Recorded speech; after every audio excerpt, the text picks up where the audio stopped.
Hi, Right Writers, Cruz here. Thank you so much for joining me. In this video, I am going to be sharing what I created from our prompt called Edible Memories. In the creative nonfiction prompt from poetsandwriters.org, they asked us to write a series of flash nonfiction pieces that focus on an edible item that evokes particularly resonant memories for you.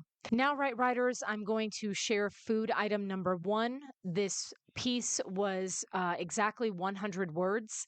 And again, we're supposed to be making flash fiction, and I really tried to keep each food item at 100 words or less.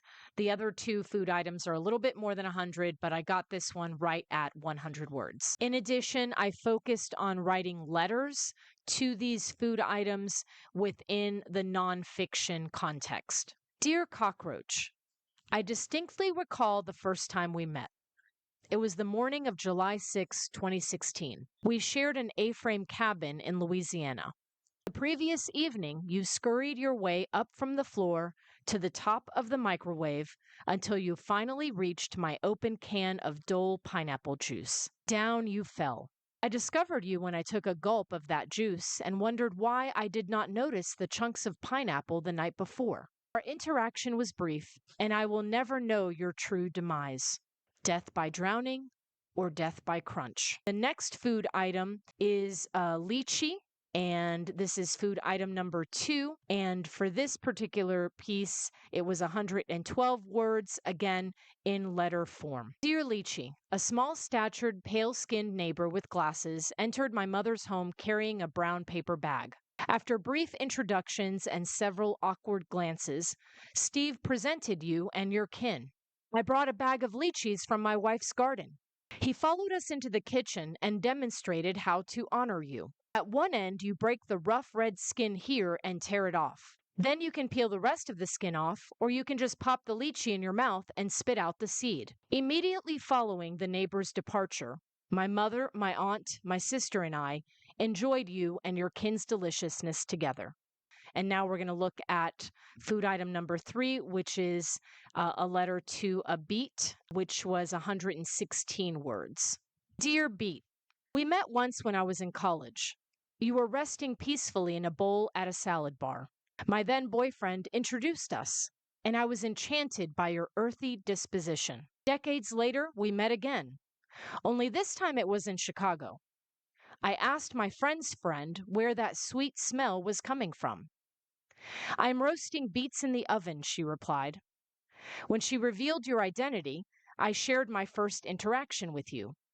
Her face contorted, and she said, "Oh, but you have never had fresh beets." In that instance, my culinary naivety was exposed. You in a can versus you from the ground. Thank you for making me more humble. And there you go, Right Writers, those 3 letters that I wrote to 3 different food items based on the prompt from poetsandwriters.org. Okay, so Right Writers, next week's prompt is called Coming Down Hard, and here's what the prompt states from poetsandwriters.org. Quote, the sun had just gone out, and I was walking 3 miles to get home. I wanted to die. I couldn't think of words, and I had no future. And I was coming down hard on everything. End quote. In Linda Gregg's poem, New York Address, which appears in her retrospective collection, All of It Singing, New and Selected Poems, the speaker recounts bleak existential angst. Despite the pain and darkness, there are glimmers of light. In the second half of the poem, questions are stubbornly addressed with snappy, tidy pacing. Quote, yes, I hate dark. No, I love light. Yes, I won't speak. No, I will write. End quote. Write a poem that goes all in on angst, channeling a time that felt overwhelmingly uncertain and full of trepidation.